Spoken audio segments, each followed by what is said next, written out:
जय माता दी दोस्तों। तो आज है नवरात्रे का दूसरा दिन और आज मैं नवरात्रे की दूसरे दिन की पूजा करने वाली हूँ। तो मैं आपके साथ शेयर करूँगी कि नवरात्रे में डेली हमें पूजा कैसे करनी चाहिए, सुबह और शाम को। अग्यारी हमें कैसे करनी चाहिए, अगर अग्यारी नहीं कर पाएँ तो क्या करना चाहिए, क्या अग्यारी हमें डेली करनी चाहिए और करनी चाहिए तो क्यों करनी चाहिए। बहुत ही सिंपल तरीके से मैं आपको बताऊंगी संपूर्ण पूजन विधि डेली की।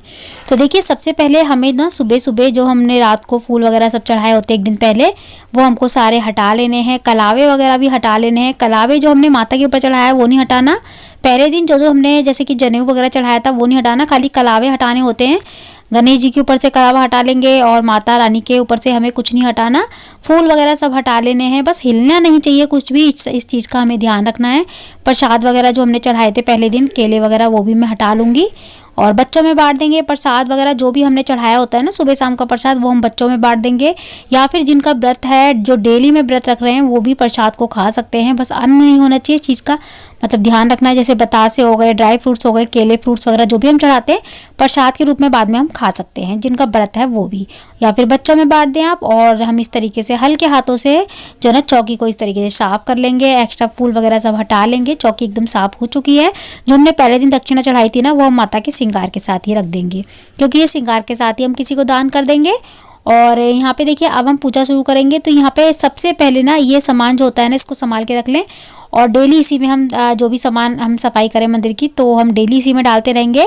और इसको हमें इधर उधर नहीं करना। बाती वगैरह सभी चीज़ें हमें रख लेनी होती है, एक ही पन्नी में डालते जाएं हम। तो यहाँ पे सबसे पहले हम दीपक लगा लेंगे, जैसे कि हम हर पूजा में दीपक लगाते हैं। पूजा शुरू करने से पहले सबसे पहले हमें दीपक लगाना है। अगर आपने अखंड ज्योत की व्यवस्था करी है, अखंड ज्योत जलाई है, तो आपको फिर भी एक दीपक जलाना है पूजा के लिए अलग से, क्योंकि हम उससे आरती वगैरह भी करते हैं कि अखंड ज्योत हिलाई नहीं जाती।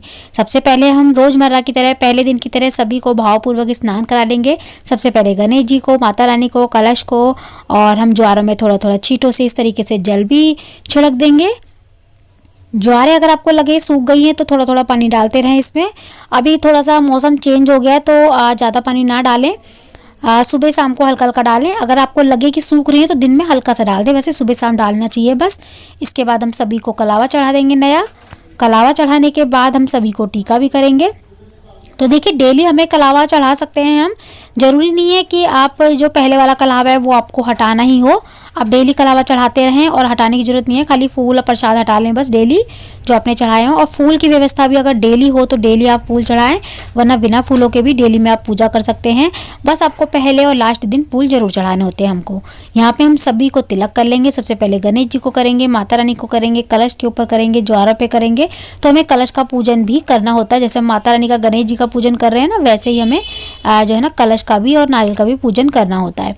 यहाँ पे हम जो है ना सभी को अक्षत चढ़ा देंगे। अक्षत चढ़ाने के बाद अब हम भोग आदि फूल वगैरह चढ़ाएंगे। तो फूल आज मैं खाली फूल ही लेके आई हूँ, माला वगैरह नहीं लाई। माला तो मैं कल भी लाई थी पहले दिन, लेकिन माला जो है ना हमारी माता रानी पे टिक नहीं रही थी, भारी थी थोड़ी सी, तो इसलिए मैंने माला नहीं चढ़ाई थी कल, और फूल ही चढ़ा दिए थे खाली। और आज भी मैं माला ही चढ़ा रही हूँ, फूल नहीं चढ़ा रही।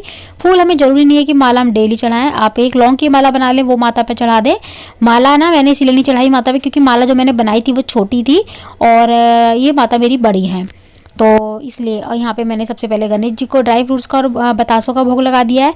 माता रानी को ड्राई फ्रूट्स और बतासों का भोग लगा दिया है। केले का भोग लगा देंगे। देखिए, डेली में आपको जरूरी नहीं कि बहुत सारा भोग लगाना हो। आप कभी चीनी का भोग लगा दें, कभी आप बतासे का भोग लगा दें, कभी ड्राई फ्रूट्स का, कभी केले का, कभी सेब का, अलग अलग मतलब भोग लगा सकते हैं। अगर आपके पास कुछ नहीं है तो खाली बतासे का ही डेली भोग लगा दें। जरूरी नहीं है कि आपको बहुत सारा चाहिए हो या अलग अलग प्रकार के नए नए व्यंजन आप बनाएं या फिर नहीं। वैसे तो नवरात्रों में अन्न का भोग लेकिन नहीं लगाया जाता, सारा फलाहारी भोग लगता है। शाम को जो हम भोग में खाते हैं, खुद व्रत में जो हम फलाहारी खाते हैं ना, वही माता को लगाना होता है भोग। और शाम को खाली दिया होता है, दिया लगाने के बाद भोग चढ़ जाता है और उसके बाद माता रानी की आरती हो जाती है। बस शाम को बहुत सिंपल पूजा होती है, सुबह थोड़ी सी पूजा होती है। यहाँ पे हम अग्यारी की तैयारी कर रहे हैं। अग्यारी में मैंने थोड़ी सी हवन सामग्री ले ली है। 2 मैंने लौंग के जोड़े ले लिए हैं, देसी घी ले लिया है और यहाँ पे कपूर ले लिया है। ये अग्यारी का सामान। तो ये कि यहाँ पूजा आदि वगैरह करने के बाद मैं अग्यारी करती हूँ, और अग्यारी मैं डेली करती हूँ, चाहे मैं 9 व्रत करूँ या ना करूँ, अग्यारी मैं डेली करती हूँ। देखिए, अग्यारी करने से क्या क्या फ़ायदे होते हैं। अग्यारी करने से पहला फ़ायदा तो ये होता है कि घर की एकदम शुद्धि हो जाती है। ठीक है, छोटा सा एक हवन हो जाता है और घर का वातावरण बहुत अच्छा रहता है। सबके दिमाग ठंडे और शांत रहते हैं।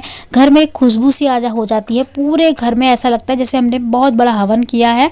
सच में ये बस शांति सी मिलती है मन को, और पूरे घर में हमें ध्वनि भी करनी चाहिए इसकी। वैसे तो हवन हमें करना ही चाहिए कम से कम हफ्ते में एक बार। आप डेली नहीं कर सकते तो कम से कम फ्राइडे या फिर शनिवार को आप हवन जरूर करें, और नवरात्रों में तो डेली ही करना चाहिए। बस यही फ़ायदे हैं हवन करने के। वैसे माता रानी को ना जो लौंग और बतासे का भोग लगाया जाता है वो 11 में ही लगा जाता है, तो 11 हमें डेली करनी चाहिए। अगर आपने डेली मतलब न पूरे 9 नहीं रखे और पहले और लास्ट रखें, आप सोचो हम पहले और लास्ट दिन खाली माता रानी को लौंग का भोग लगाएंगे, बाकी हम डेली ऐसे ही भोग लगाएंगे, तो आप वैसे भी कर सकते हैं। डेली 11 ना करके आप खाली भोग लगा दें, लेकिन लास्ट और जो है ना पहले नवरात्रे पे हमें हवन छोटा सा जरूर करना चाहिए। और मैं तो यही सलाह दूंगी कि छोटा सा अगर हम हवन डेली ही कर लेंगे तो ज़्यादा अच्छा रहेगा, हमारे घर के लिए अच्छा होता है। और ये दिन देखिए, नवरात्रे रोज़ रोज़ तो आते नहीं है, साल में सिर्फ 2 बार आते हैं और हमें अच्छे से मनाने चाहिए। तो यहाँ पे हमारा हवन हो गया। लास्ट में ना मैंने सारी जो हवन सामग्री थी सब इसी में डाल दी है, और अब मैं लास्ट में माता को लौंग बतासे का भोग लगा रही हूँ। आप चाहें तो ये लौंग बतासे का भोग शुरुआत में भी लगा सकते हैं या फिर लास्ट में भी लगा सकते हैं। यहाँ पे मैंने 2 लौंग बतासे के जोड़े बनाए थे और दोनों ही मैंने 11 में जो है ना अर्पित कर दिए हैं माता रानी को भोग लगा के। इस तरीके से फिर हम 11 में अर्पित कर देंगे। अभी हमारी 11 पूरी नहीं है, पूजा पूरी नहीं है। पूजा हमारी कब पूरी होती है मैं अभी आपको आगे बताने वाली हूँ। बहुत सारे लोग क्या गलती करते हैं कि 11 कर देते हैं, आरती कर देते हैं, उसके बाद उनकी पूजा हो जाती है संपन्न, ये सोचते हैं। लेकिन पूजा हमारी संपन्न जब ही होती है जब हम जो है ना पूजा वगैरह करने के बाद हाथ में जल लेके थोड़ा सा 2 बार चौकी के चारों ओर फेरते हैं, तब हमारी पूजा पूरी होती है, अधूरी नहीं तो मानी जाती है। तो ये काम आपको लास्ट में जरूर करना है। 11 करने के बाद आरती कर ले, हमारी पूजा हो जाती है संपन्न। तो डेली हमें इसी तरीके से पूजा करनी है नवरात्रों में। तो आज के लिए इतना ही। जय माता दी, राधे राधे।